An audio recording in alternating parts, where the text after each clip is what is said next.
Hey, everybody. Hey, everybody. Welcome to Therapist Uncensored. This is a podcast that breaks down interpersonal science into practical and understandable tidbits. And as you listen, I can just imagine little light bulbs of insight appearing above your head. You're going to be surprised and touched at what you learn about yourself as you get more accurate and in-depth view of your mind and your heart, and as you figure out those close to you.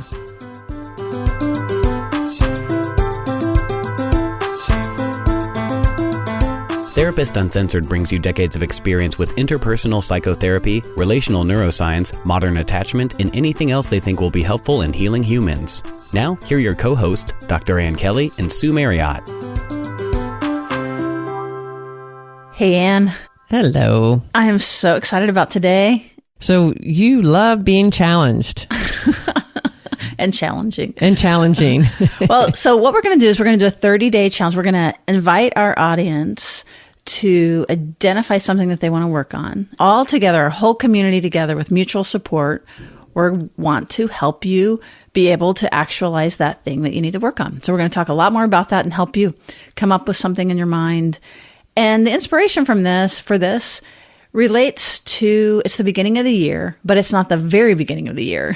That's so good, because how many of us start, many people have wised up, I'm not going to do New Year's resolutions, but most people in their mind, it's the new year. It's the times that we're going to get our body in shape. We're going to eat right. It's like the new start.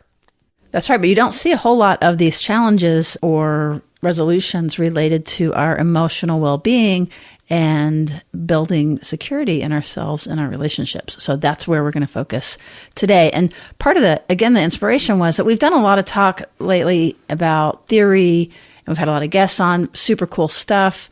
But I want to deliver an actionable item, like something just totally actionable. So it's not in our heads, but it's going to affect our actual lives. That's my hope today. If this works well, that's what's going to happen. It's like putting boots on the ground. Boots on the ground. Yeah, we're going to stop talking the talk and start walking the walk. Before that we keep going, quick shout out to Leela Pond, who's our brand new co-executive producer. She joined at the Platinum Patreon level to support us being able to continue to do this show. And we want to thank you. If you are interested in that kind of support, go to patreon.com/therapist uncensored. And we have some other NeuroNerd supporters, that's what we call them, with great love that we'll mention at the end of the show. But thank you so much. Okay, so how are we going to do this? Because one of the things that's hard, if you're losing weight or something, there's an objective scale that's going to tell you if it's working or not. That is, if you choose to continue to weigh yourself. So Ann and I have been talking about what would be our own personal challenges. And I thought we would sort of walk through where we landed. But I want you, as you're listening, to begin to reflect on your own. And we're going to get more and more specific as the show goes on to really try to help you bring it into something that's actionable and measurable, where you'll really know how you're doing on this. So, do you want to start, or you want me to start about having the humility of talking about things that we need to work on? Well, let's start by narrowing it down just a little bit, because what we're doing is trying to invite everybody. We talk about earned security, and we talk a lot about what happens in our physiological body. Okay, so we talk a lot on this show about this concept called earned security. And very quick review, which is that basically, and I've noticed that we've evolved in how we speak of it. But basically, some of us are born with an environment that supports us developing a very healthy regulatory biological system that helps us in relationships. It's how quickly your body can get upset, how much you can handle the emotions inside yourself and emotions of other people, and how relationally engaged you can stay with yourself and another person when something challenging happens. That's exactly right. So we've leaned from talking about it just from the notion of attachment to this idea of regulatory systems, because really that's what drives attachment to begin with. So some of us are born with environments that support that, and we call those secure. And then some of us, many of us, most of us probably listening, had some challenges where that our regulatory systems didn't have the optimal support. And so it's up to us to continue to learn, to grow our capacity to Things like be upset and keep our mind thinking, or not dissociate and not drop down at the bottom. Basically working to stay within what is called the window of tolerance, where that we can keep thinking, keep our heart online, and frankly, keep caring about the other person that we're talking to. Which does not mean that in the window of tolerance, you don't get upset. And you don't, right? Like, because the bigger window of tolerance means you can actually have a larger range of emotions inside yourself and other people and still stay, like we said, stay connected and related. Some of us, because of our environment, our body, just remember that that's this adaptive response to our environment, that we might trigger faster when something's happening in the environment, or we may have learned in the blue side to kind of push down and disconnect. And these are all really, really adaptive. So shifting that, it becomes habitual. It is. And that's why it really actually has to be top down, meaning that we actually have to think about it and then get our body to do the thing. Because if we're not thinking about it, then our body's going to do the old thing. So I keep wanting to use these, it's a little bit of jargon, but it's many of our audience will know, but like our internal working maps, our IWMs, those are the rules that it's kind of like our software that was laid down when we were young. And, like a computer, it has rules. If this, then that. And so what we're doing is we're updating our software. Yes. And one of the ways to update anything is you really have an objective and you really center on it. If you start the new year saying, I'm going to eat better, I'm going to exercise every day, and you have all this, that's usually not as effective in being able to do that in the long run. What you do is you pick something and you commit to it. Commitment is so important. I am going to get to the gym 3 times a week. And that one objective can really trickle down into so many more changes. But you decide on the one objective and you really commit to it. And that's our idea today, right? We're going to each take our own personal challenge, be out there with our listeners, and then we're going to commit to one objective that we kind of concentrate on for 30 days. That's right. And then just functionally, I want to invite everybody to go to the Therapist Uncensored Facebook group. There's a private one connected to the public one. You just ask to get on. You can mention the challenge. We do ask for an email address. You don't have to give it. It's just on that particular one, that's where we're going to continue to talk about this. Get on there and take your personal challenge. And maybe if you can't think of one, we'll help you during on that. That's right. So first thing today is what is our challenge? What is your challenge, Anne, to model? Or would you like me to start with mine? I'll jump in. I think my challenge, and maybe we're going to work it out as we speak, but my challenge, I want to be able to slow down and get more in touch with my own personal desires and wants. And part of this challenge is for us individually also will improve. What is it that will also improve?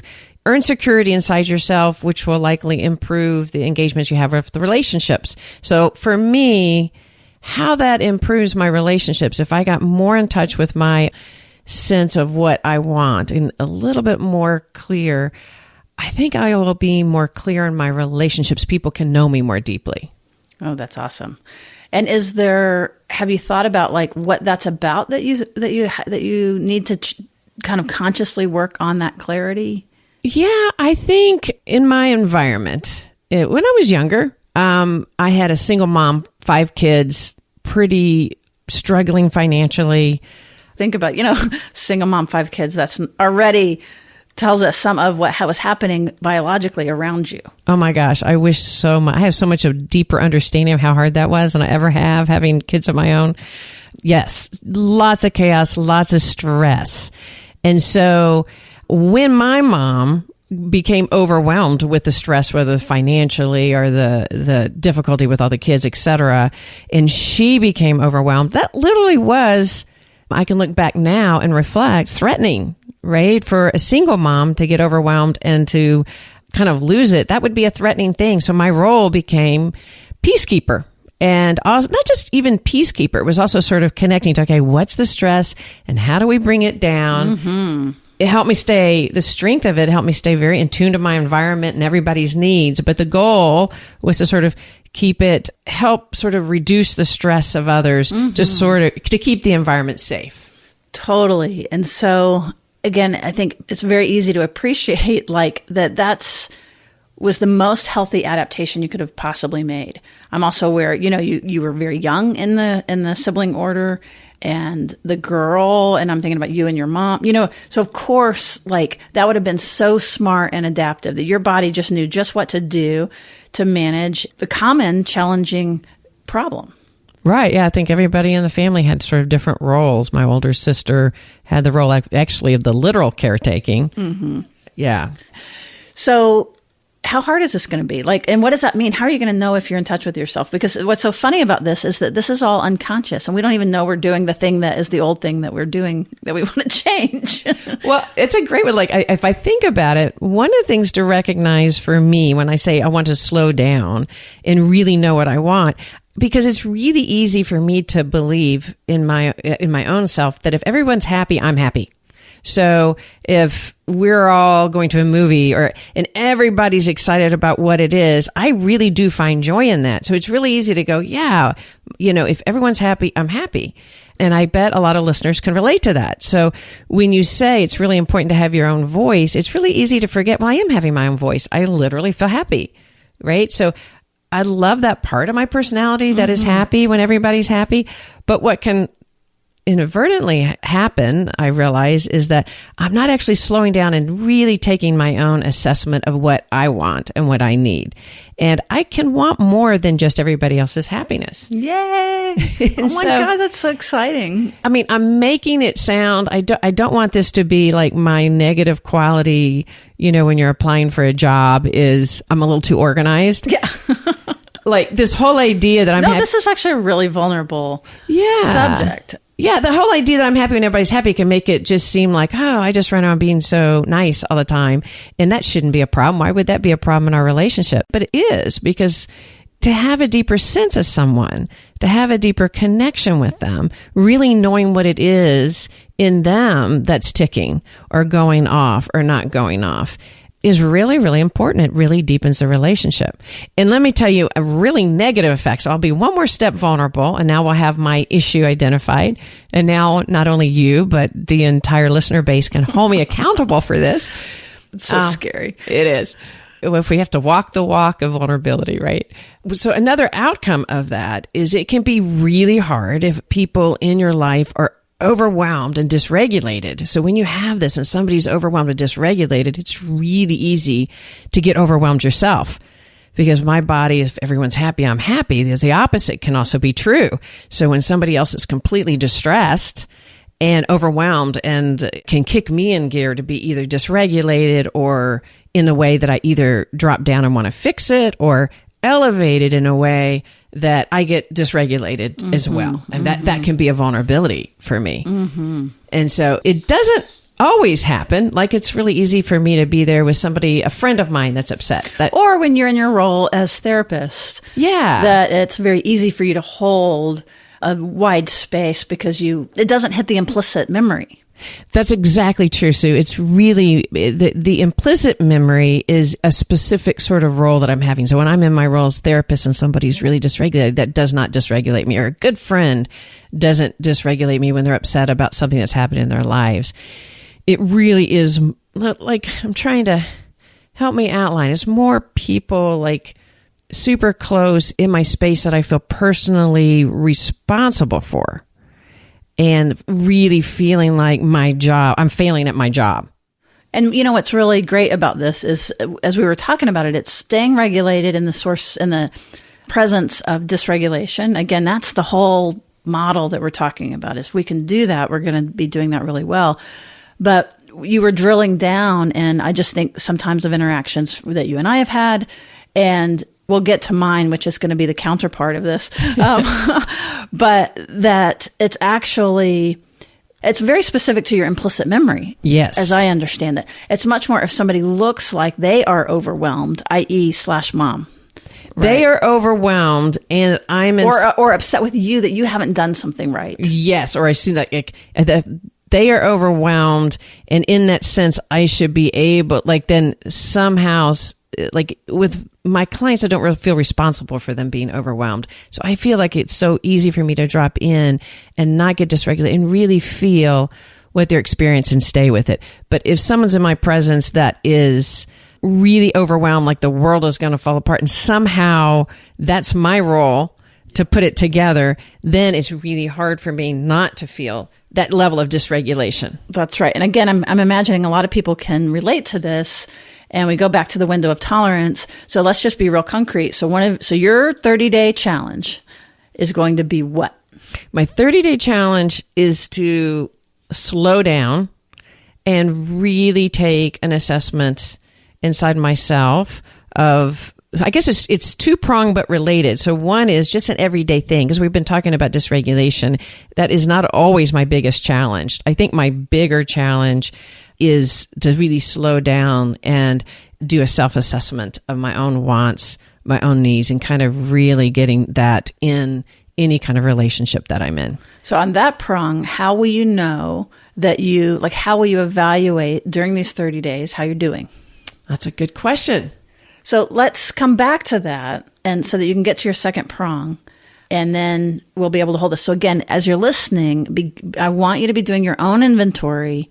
I know this is really wide, but this is why if you'll hear us, we're going to try to get more and more concrete to make it really actionable.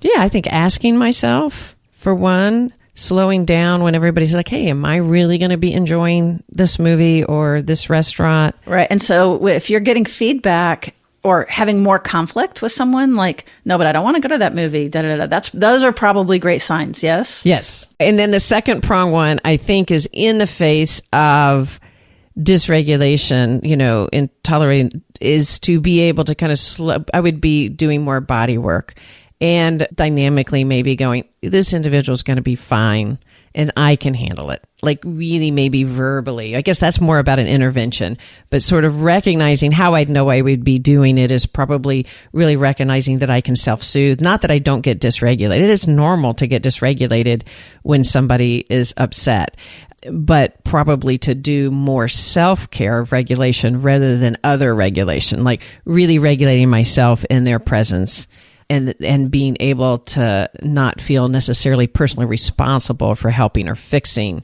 whatever's going on. I love it.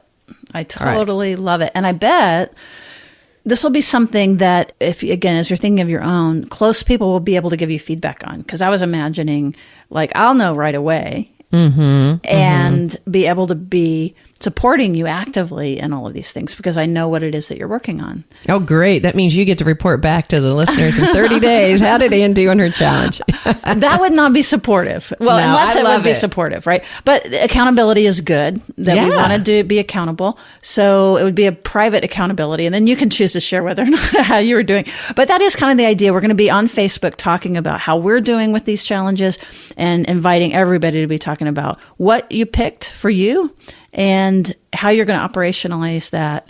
And then we're going to be just really, we hope the whole community comes together and gives lots of support for those different things. So shall we do turn. Mine? Yes. So one of the things I got to thinking about, and by the way, when I initially posted this in the Facebook group, it was fantastic. We had so many great comments and people just were really excited to do this. So thank you, everybody that has already responded.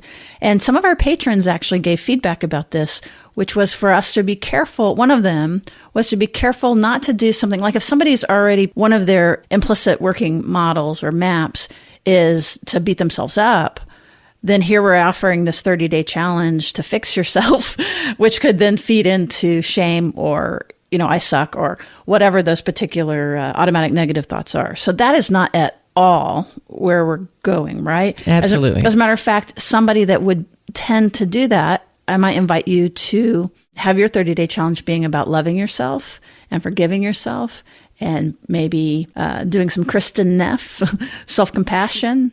Okay, there's two things. On one hand, we want to be very honest. It's like wings, two wings to mindfulness. We want to be very honest and see ourselves very realistically and accurately and see our partners and our close people and our kids. And we want to see them honestly and accurately. But the other side of the wing, and the bird doesn't fly if it doesn't have both wings, is love and compassion. And I might add curiosity. Like those two things kind of coordinating together, then we're going to be in good shape. So go ahead. Well, and the goal not being like in 30 days, I'm not all of a sudden, what it is just deepening self-awareness. This isn't, we're not advocating for total personality change. What we're doing is just slowing ourselves down and taking one step. So this is not a 30-day challenge for personality change or to fix all of our issues. It's to take the one thing and to just deepen it. That's right. So one of the things I have found myself, and I've gotten in, as you know, I've gotten in a lot of trouble for doing this, and it's obnoxious. And it's also related to my history. But I will get caught on some detail and just be like a dog on the bone about the dumb detail that doesn't actually matter. It becomes about then my dysregulation about that dumb thing, right? So this is such a specific thing. I don't know if other people can relate to it. Actually, I think probably people can. But what it ends up happening is that I end up controlling the narrative. I end up missing the other person's emotional message because I'm caught on, yeah, but you didn't say that, or that's not how it happened, or da-da-da-da, whatever it is. And so my implicit, and again, not everyone will exactly know where it comes from, but I know mine comes from, again, growing up in a chaotic household at times, but the flavor of mine was more confusing. And there was alcoholism, there was confusing things that were hard to kind of track what was happening. And so my implicit is that I have an intolerance to feeling lost emotionally because of this, right? Mm-hmm. So I do a dumb thing of constantly trying to put my stake in the ground of like, no, this is what happened. And it doesn't matter if it went down that way or not. But because now I'm implicitly feeling like, no, we have to have this shared reality and we have to both be in agreement about what the situation is, it becomes really obnoxious. So my 30-day challenge is letting go of small details. I have a few, actually. So if you notice, Anne's was a little bit more on the red side, right? About preoccupation and being focused on other people's experience and the goal being to get more inside herself and hear herself and stay regulated even when other people aren't. Mine's going to come from the blue side, which is allowing more influence, actually, and going with the flow and rolling with things. Which is sometimes not always easy to do, because to remember in the blue side, we are really dysregulated. It isn't true, even though the blue can look, calm and like, no, let's just be really rational. Let's look at the details about what happened. It still is an element. It's a dysregulation. It's totally a dysregulation because as soon as something happens wrong, we get really upset, actually. So we're not all calm, cool, and collected cucumbers or whatever, cool cucumbers. So I think anything related in the direction of, and again, right now I'm going broad for anybody who can relate to this side of things. And again, this isn't to put us in a box. We're actually talking about biology. When we get upset, we basically respond up or respond down. That's just universally, no matter where you're listening from, no matter what country you're in, no matter what language it is, we're just stuck with our bodies. We actually all do both at times, but just pick one very problematic or the most problematic, or even just the easiest to be able to work on, right? We can be a low-hanging fruit. So this one for me is going to be easy to see. And I know that it's dumb, but when I'm doing it, it feels rather urgent just for a second, And when people kind of know me and they know me, it's a little bit like an ADD thing too, of either getting stuck on something or getting lost in something. And so for me, it's like, I'm going to know, and I'm going to track, I'm almost like, how about this? I'm going to give myself credit every time that I have the urge to wait, no, it didn't exactly happen that way. And if you can hear how obnoxious that is, right? Why am I the only one to actually know that? I will say that I respond really well when people will say, oh yeah, you're right, I said this thing or whatever. But the whole thing is just dumb. It's it's out of relationship. It's not in my adult wise mind. Basically, my implicit is in charge. And so I want to lovingly notice, oh, I'm just getting a little stirred up about whatever that is. It's reminding me of something early on. It's not actually now. And I get to just let the person roll. Just let it go. Let it go. It doesn't matter. I want to ask less questions, which also can be kind of containing for people, and be a little bit more emotionally. I feel like on my end, I'm extremely emotionally honest, but it's not necessarily warm all the time. It's very warm many times. But like, I don't have the problem of like not knowing what I think and feel. But again, that's the blue side, right? We know what we think and feel. It's more about how we're relating interpersonally that needs a little bit of a soft touch. It's adding the influence part. It's adding like the influence. That's right. You know how you're thinking and feeling or what accuracy you feel like you have, but it's allowing the influence in that can be a little scarier, a little more challenging. And I'll tell you, my personal experience with it is that I am allowing influence. I just don't necessarily let the other person know very clearly. And that's obnoxious too. Kind of a delayed response. Right. I'm like, yeah, exactly. So, but if more alive in the moment, I'm saying things like, good point, or I see that makes sense to me, or kind of affirming, joining statements so that the other person recognize, I'm giving them credit as we go. Then again, that's just going to warm the whole thing up. I'm showing that I'm having influence. I'm not just keeping it to myself and keeping the cards close to my chest. So that's a whole smorgasbord of things to work on. I have a ton of things. And I imagine each of you do too, if you're emotionally honest, with love and compassion. What we want you to begin to do is think about, well, by the way, what do you think about my choice I think it's a great one. And I think in 30 days, will be really fun to kind of see how we're doing along the way. So you can kind of see how this goes together a little bit, right? Of like, right. If I'm controlling the narrative and if you are going along with the flow, hopefully what you'll see is, what we'll see, in this next little section is that the dynamic, like literally kind of shifting just a little bit. A lot, actually. Yeah, that'll be fun. Well, one thing we could do is, why don't we also spend a few minutes just helping if you're out there and you don't know exactly what you could be working on, let's just give a few ideas for each way that you may travel, the red, the blue, and the tie-dye. Yep. Let's give a few other ideas to think about. Okay, right? So let's start over on the red. Okay, so red, just as reminders for folks or people who might be new, it's basically when we upregulate. From the attachment literature, we're talking about preoccupied attachment, but we are really building in the co-regulation and the physiology to that. So it's basically when you upregulate, in other words, you get more actively upset. It's associated with some anger and blame at times. So rather than being focused on your injury or what has happened to you or what that bad person did to you, some of the general ideas, if you tend to lean red, will be a lot of what Anne's talking about, actually. It will be like, rather than focusing externally, beginning to focus internally. Even noticing, this would be a good one. Even if you tend to lean red, if you begin to notice that you are scanning your environment or that you can read everybody super well, but you're a little bit, you don't, like if you think of it as a scale, how much on the scale are you focused outward versus inward?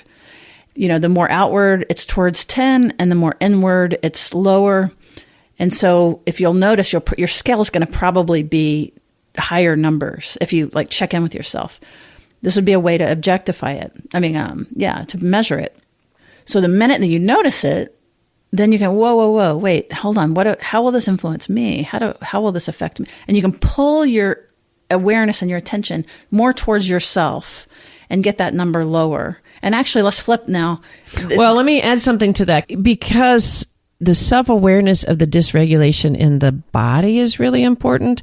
And sometimes if you're super red, you might be very much trying to control that regulation, kind of just adding to what you're saying by fixing the external world. Right. So that can come out as, I know what I'm feeling. Don't tell me I don't know what I'm feeling. I'm feeling like you did A, B, and C, and D. Yeah. So when you find yourself, I know what I'm feeling, right, you're late and you promised this and you didn't do that. Right. Try to turn that. One of the practices could be is to turn it more into I statements. Like, I'm really feeling stressed out and unsafe. And I'm like really internally, I like to call it giving your own weather report. Slow down and give your own weather report about. I'm scared.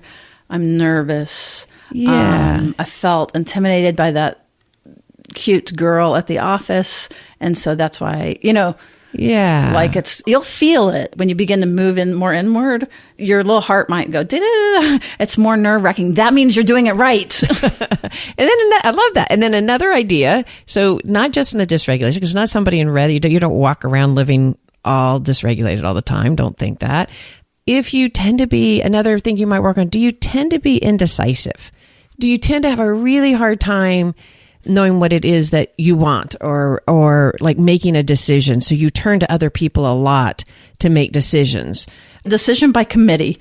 That's a great one. So if that might be something that you challenge yourself on. That is such a fantastic example, because when we're red, part of what that's often about is a defense and defining yourself. So if you can get consensus in the world, there's no risk of you being seen or known. Versus if you have to say, I'm going to go to this college or whatever it is, that is much more vulnerable and it's really scary. And that, again, means you're doing it right. Right. So the whole that you can hold your own self and make say, a decision. I'm making a decision. And that decision may then, the fear may be if I make a decision and it disconnects from or identifies me differently than other individuals, again, the red could say, I might lose my value in other people's eyes, or maybe they couldn't handle it. So maybe that's another challenge. That's fantastic. I love that. So those of you that find yourself indecisive, being able to stake a claim about anything, about what you want for dinner, about furniture, whatever it is. Or in the face of being parenting, do you follow your kids' needs, and are your needs in there? Do you track all of the things that they need to be doing in there, but in the end of the day, felt like you haven't had a moment to really take in what's important to you? I think that's just parenting, isn't it? Somewhat. No, that's fantastic. And so then on the other side, on the blue side, that scale that I was talking about, our numbers are going to be much lower because we know what we think and feel. We know what we want. We're kind of, again, what Stan Tatkin calls an island. We're in and of ourselves, which of course isn't true. And so what we want to do is move our scale up. We begin to focus more on emotional connectedness and emotional relatedness. How are they doing? How am I doing with them? So you want your number of, the scale being, am I more focused inside myself or outside myself? And again, healthy, the green, is going to be in between, right? That I know what I'm thinking and feeling, but I also really can see and feel what you're thinking and feeling too. And that goes back and forth a little bit, maybe like a little seesaw, but it's not rigid. I like that. And then to add to that, if you find yourself leaning on the blue, it's also the idea of being able to, and these are related, to be vulnerable, to say, I'm scared, or to be able to speak, to even be aware that taking in somebody else's influence is hard. You might even be able to say, gosh, it's really hard for me to slow down and really hear what it is you're thinking and you're needing. So I think that means, Anne, that we're doing pretty good, that we're both kind of airing our dirty laundry. So it doesn't mean, like, that puts us more towards the green. Like, right. We can tolerate this. And as a matter of fact, we know it's healthy and we know it's good. And so, again, everybody listening that's inspired, that's what I'm saying to you. This is not a pathology thing. You don't go to the gym because you're so weak you can't walk down the road. You go to the gym to get stronger and to find muscles you never know you had. And, so that's what we're talking about. The one we haven't hit yet is tie-dye. So let's hit that before we go. All right. So tie-dye, to remind everybody, is what we name the more disorganized or unresolved elements of attachment, which is often related to historical trauma or pockets of trauma, to where you might find yourself fluctuating pretty frequently, maybe even between the blue and the red, where you find an ability to be difficulty to be organized inside yourself, and you may first amp up into really high intensity of emotions and then cut off really fast to disengage, because it's also fearful if somebody, the ability to stay close is so overwhelming, but you could feel your need for the other person. That's right. So it's like the accelerator and the brake at the same time at times when we get disorganized. And I love talking about it, that we all get disorganized. We can all be tie-dye in any moment. But then some of us, if we haven't had that structure early on, hang out there more often. So typically what I would say, again, this is, go ahead and choose whatever you want. But if you still are struggling and you know that you can get disorganized at times, I like the idea of, why don't you just work on, let's see, how do I say it? It's like knowing what you know. Just, it's like, it's a version of putting your stake in the ground of like, okay, I don't know everything about what just happened, but I know that that person didn't mean to hurt me.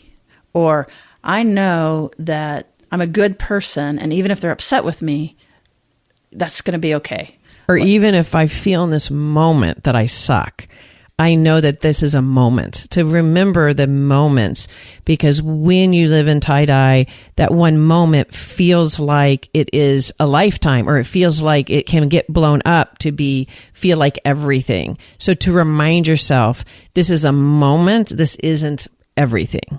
Love it. Love it, love it, love it. So basically the goal is to go from a disorganized state to a organized state, or going from not being grounded in yourself to being grounded. And there are so many techniques and ways to do this. This is where it gets creative as you're listening. The truth is, if you really are honest with yourself, you know what you need to do to develop more security in yourself and to create more security between you and close people. You know it if you can let yourself become aware of it, make it very reachable, make your goal very reachable and doable. And observable. For just one example of observable, we spoke about the blue. How often can you say to somebody, that's a really good point. I see you. Tell me more. And that could be, am I doing that with my partner? Am I doing that with my children? Am I not just saying because I told you so? Now, for those of you that have not been longtime listeners and some of this languaging seems a little overwhelming, we're going to direct you to episodes 59, 60, and 61. And that will give you summaries of each of these categories that we're talking about. And that might help you make sense of what we're talking about. And if you're really turned on by these ideas, go to our website and check out our course. I want everyone to know we are a podcast that happens to have a course because people have asked us so much about how to do more.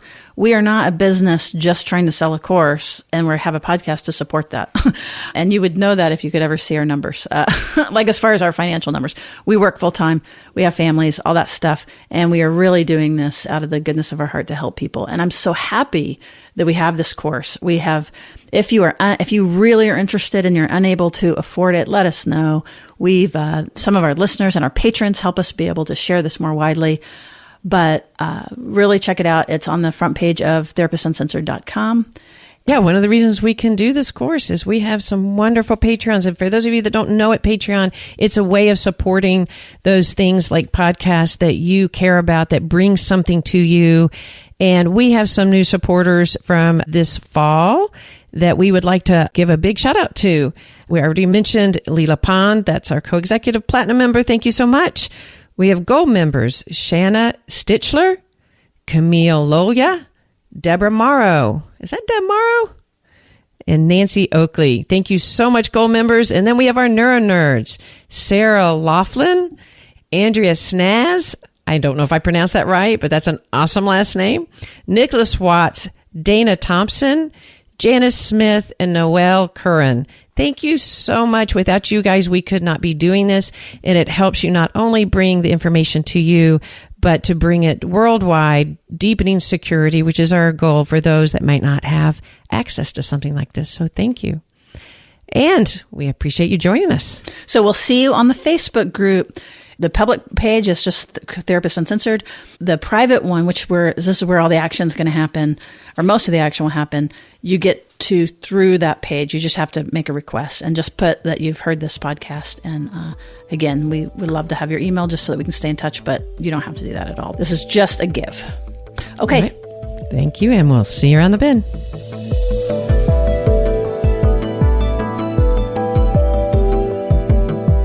Therapist Uncensored is Ann Kelly and Sue Marriott. This podcast is edited by Jack Anderson.